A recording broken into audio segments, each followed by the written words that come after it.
মাত্র ৩০০ কোটি টাকা। যুক্তরাষ্ট্রের মতো একটি দেশ যারা সবকিছু হিসাব করে বিলিয়ন ট্রিলিয়ন ডলারে, তাদের কাছে ২৯ মিলিয়ন ডলার কোনো অঙ্ক হলো?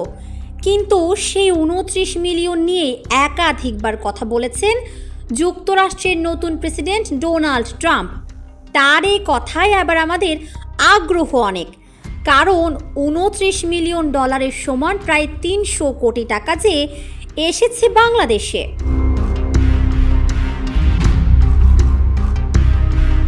ডোনাল্ড ট্রাম্প প্রথমবার এই ২৯ মিলিয়ন ডলারের কথাটি প্রকাশ করেছেন যুক্তরাষ্ট্রের অঙ্গরাজ্যগুলোর গভর্নরদের এক সম্মেলনে।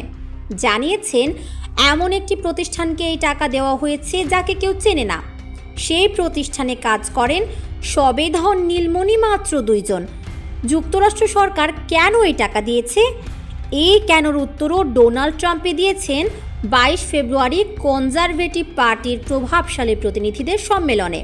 বলেছেন উগ্র বামপন্থীদের পক্ষে ভোট নেওয়ার জন্যই এই টাকা দেওয়া হয়েছিল।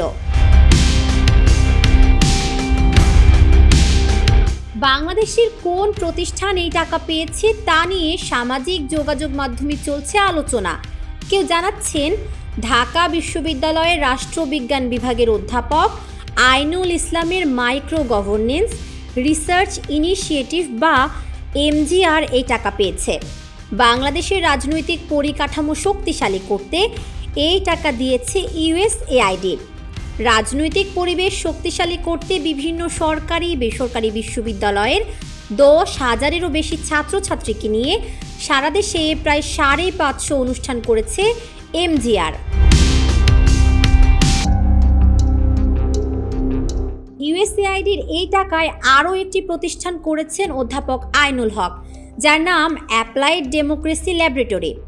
একেবারে হাতে কলমে ব্যবহারিক গণতন্ত্র শেখানোর কারখানা আর কি।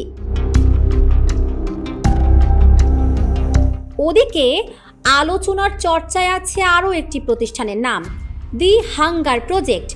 নামটি আগে শুনেছেন কি? সাংবাদিক এবং এনজিও সংশ্লিষ্টরা নামটির সাথে বেশ পরিচিত।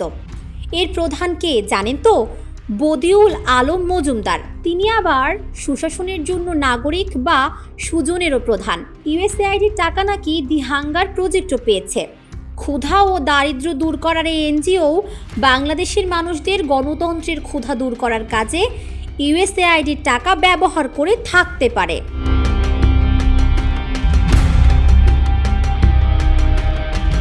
যারা এই টাকা পেয়ে থাকুক তারা কোন উদ্দেশ্যে কাজ করেছে, এই প্রশ্নে ডোনাল্ড ট্রাম্পের জবাবটি বেশ কৌতূহল সৃষ্টি করেছে।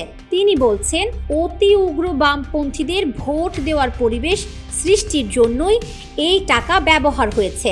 বাংলাদেশে কারা হতে পারে সেই অতি উগ্র বামপন্থী? নিশ্চয়ই নিষিদ্ধ ঘোষিত একসময়ের চরমপন্থী সশস্ত্র সংগঠনগুলো নয়। বাকি থাকে কারা? গত বছর জুলাই আগস্টে ছাত্র জনতার আন্দোলনের নেপথ্যে শীর্ষ বুদ্ধিজীবী ছিলেন ফরহাদ মজহার। আদর্শগতভাবে একসময় চীনপন্থী বাম রাজনীতির মানুষ। এখনও তিনি জুলাই আগস্টের বিপ্লবীদের নানা পরামর্শ দেন। কখনো তিনি বিপ্লবী সরকার গঠন করে দেশের সংবিধান ছুঁড়ে ফেলে নতুন সংবিধান রচনার পরামর্শ দেন। নতুন সমাজ ব্যবস্থা, নতুন রাষ্ট্র কাঠামো গড়ে তোলারও পরামর্শ দেন। ডোনাল্ড ট্রাম্পের বলা অতি উগ্র বামপন্থীদের সাথে মিলে যাচ্ছে কি?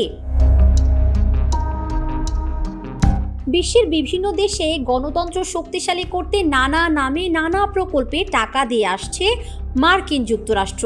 যেখানেই তাদের স্বার্থ বেশি সেখানে সাহায্য দেওয়া টাকার অঙ্কও বেশি। সেই হিসাবে বাংলাদেশে দেওয়া টাকার অঙ্কটি এমন আহামরি কোনো বড় অঙ্ক নয়। এরপরও ট্রাম্প কেন বারবার বাংলাদেশ প্রসঙ্গ টেনে আনছেন?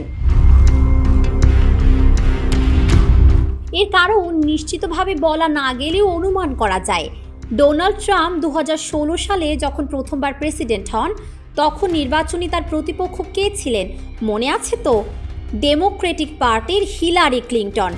সেবার হিলারি ক্লিন্টনের নির্বাচনী তহবিলে মোটা অঙ্কের ডোনেশন দিয়েছিল বাংলাদেশেরই একজনের একটি প্রতিষ্ঠান ইউনুস সেন্টার। হ্যাঁ, শান্তিতে নোবেল বিজয়ী আমাদেরই ডক্টর মোহাম্মদ ইউনূসের প্রতিষ্ঠান। হিলারি ক্লিনটনের নির্বাচনী তহবিলের টাকা তিনি দিতেই পারেন, কারণ বিল ক্লিনটন আর হিলারি ক্লিনটন তার পুরনো বন্ধু।